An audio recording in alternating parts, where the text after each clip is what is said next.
Hey everyone, Sarah here. Thank you for joining me. This is a continuation of a video of a series of working with pattern paper and getting over the hurdle of being overwhelmed. And the reason I created this video, as I said in the previous, is because I definitely get overwhelmed. I buy beautiful pattern paper and then I don't make cards because there's just so many possibilities that it just overwhelms me. So I thought if it happens to me, then maybe it happens to other people. And if I could just help even one person with a video, why not, right? So it gets me over it and potentially helps other people. So that's what this video is. I'm not going to go into much details. Definitely check my first video that gets more into depth about that. So I want to get back into working with the sketches. The last videos I kind of worked with just the elements that are in the paper, which I like to do. Whatever creates inspiration, that's what I say move towards. But for this one, I do want to work on a card sketch. And I'm thinking about using my favorites thing, number 268. It seems like a nice easy sketch to work with, especially when we have elements like this already. We can cut this, and this is what I'm going to use. So these are the scraps that I have left over, and I'm just going to gather my looking through the paper pad. I've already kind of skimmed through it before I turn the camera on, just to not waste too much time. Pretty much I just kind of went through it and saw what was there. And the pieces that kind of came to me was the snowflake. This is the one I kind of liked. And so if you look at it, we have a square, a big chunk or a big section on the top and a little one on the bottom, and then a thin stripe. I am not going to put the sentiment here. I will use this one right here as my sentiment, Hello Winter, which is perfect for that. If you are using a totally different paper pad or you want to use stamps, definitely you can put your sentiment here where it shows it, or you can put it anywhere you would like. You don't have to follow the sketch exactly. It's just a point to get you started. So I am going to use this piece, and then I will cut out this snowman. And then for the bottom, I was thinking about this piece of paper did have a bunch of banners, so I'm thinking about using this on the bottom because I like the red and that craft color together. And then for the thin band, I have not figured that out yet. So we will get there when we get there. So for now, I'm just going to cut out these pieces and then be right back. Okay, so I'm going to move this stuff aside for now. And I've already cut out my base, and I cut out these pieces just using a pair of scissors. And I decided that I would do the full length of this of the mane, and then just adhere this to the bottom, and I'll snip it off.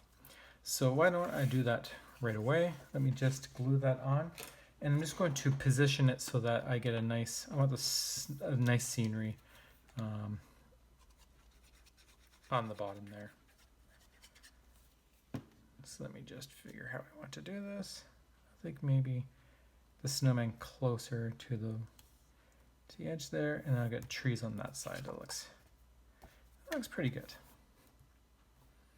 And then before I glue this onto my mat, I will just trim this off. This is an easy way of just, instead of measuring it, like that.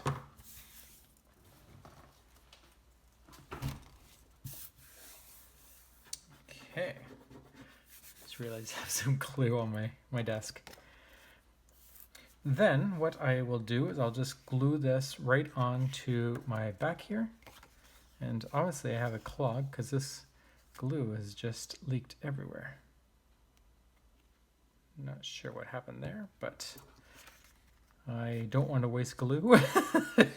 This is the finest way of of gluing your cards. Nothing more elegant than dripping glue all over your fingers. I'm not sure why this is leaking everywhere. I think it's there's a clog and then it just an air bubble got in there. That's my guess. So this is not my recommended way of adding glue to a piece of paper, but I also didn't want to waste any, so I'm just going to kind of move that. The problem with this is it will cause the paper to warp because it is a liquid. But I'm okay with that. I'm just having fun.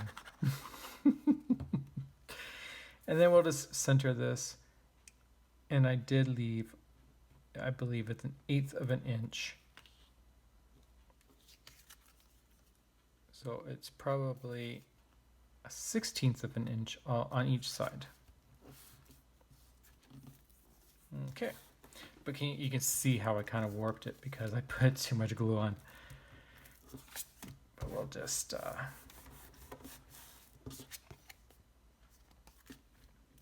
okay.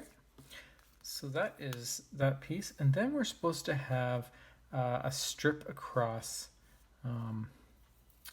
Now, one thing that I like to do for when there's a harsh line between, I like to create a divide.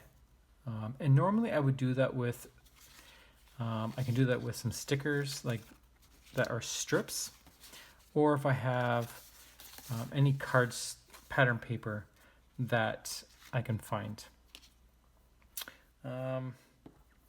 But I don't think I have any, and I think it's going to be fine.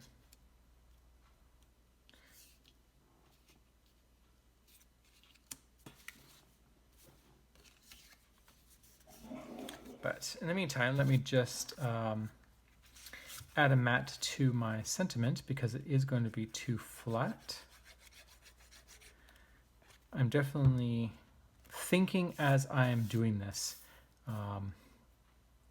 That's why I seem a little unorganized.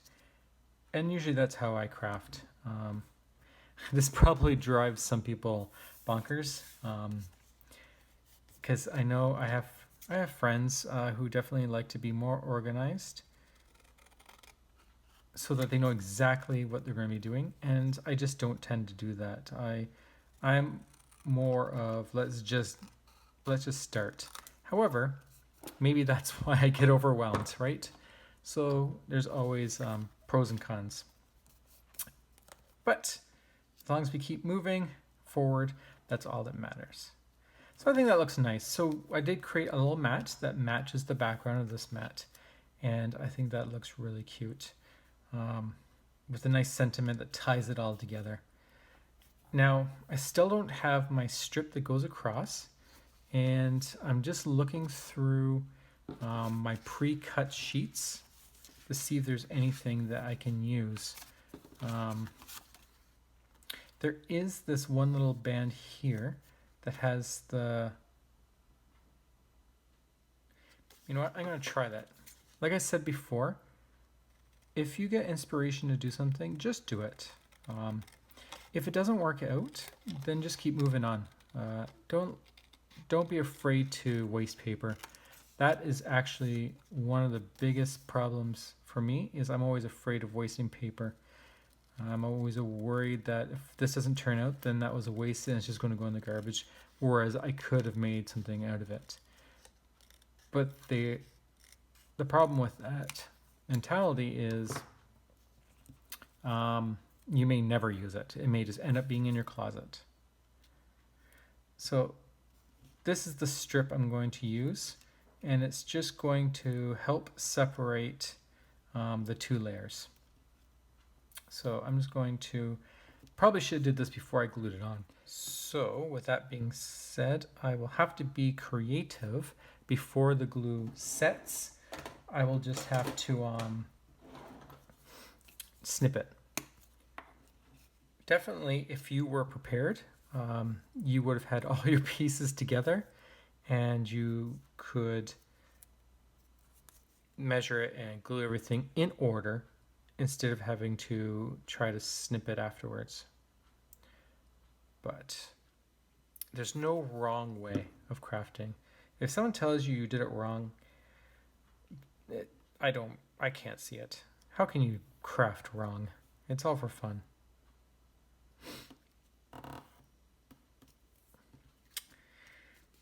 And like I've said, if it's for work, if you're doing it as a business, sure, you have to be a little more careful, but still have fun. Otherwise, what's the point? There's enough stresses in this world that we don't want to add more.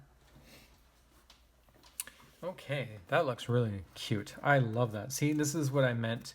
You try to find something that will break the two, because otherwise, I know it seems weird because you still have a harsh line between the two, but it's like a, it's not transition. I guess it is kind of transition. You're breaking up the image because it's two different images, and here's like a border that's actually a pattern as well. That's actually the separator of the two, kind of like scenery, or well, there's scenery.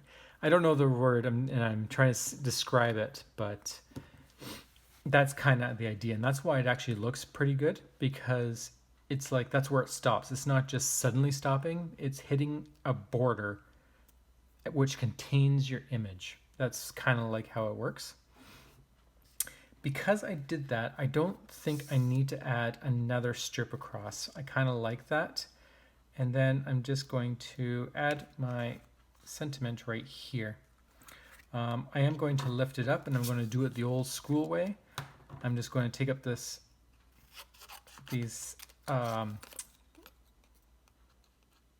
scrap pieces of paper. This is the scraps that I made my sentiment and my background. These are the borders. Sometimes I think I talk in riddles. You know, sometimes when I'm editing my videos and I listen to myself, I just laugh because I'm trying to speak and think at the same time, and it's so funny. The things that I say, I just can't help but crack up because sometimes I just talk in gibberish, and but I leave it because I think it's humorous. Oh my brain just likes to be weird. Okay, so then I'm going to glue this onto my sentiment, the back side, and now it's propped up. Okay, and you can do this or you can use foam tape. It doesn't matter. Either or.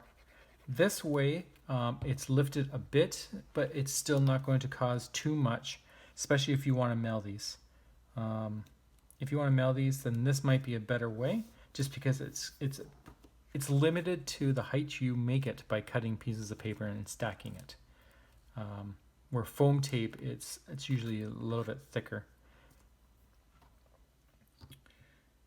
Okay. Now I want to attach it to my base, and my base card is somewhere right here. And I did leave a border, so there's going to be another 1/16 of an inch border around this whole card. Now give me a nice white, which ties in with the background there. And then I'm just going to glue this down. You could use double-sided tape. You don't need to use liquid glue. I just find myself I do have troubles trying to center these. So liquid glue always is a little bit easier because you have the forgiveness. But I should practice. I really should. Because I know that liquid glue will warp the paper when it starts drying. Especially if you go heavy like I do. Okay, so we have that. Now, once again, you could add little banners just to finish off the card.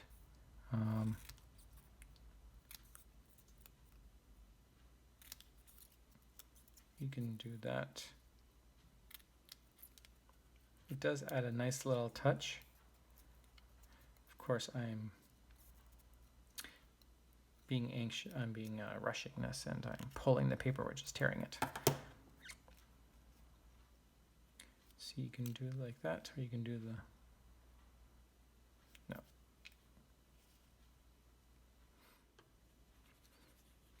But I do like, if you like having multiple banners, I definitely like it, but definitely do which draws you in.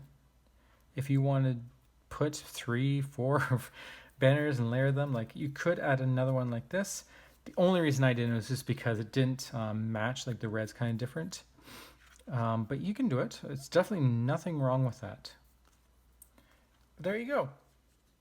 So we've just taken a simple sketch like this one here, number 268, and we just added a bunch of little elements and created a card. And that's it. So that's the card I have for today. I will slowly, I will be combining these videos together, so I'm not sure at what point, what part I'm at, but stay tuned.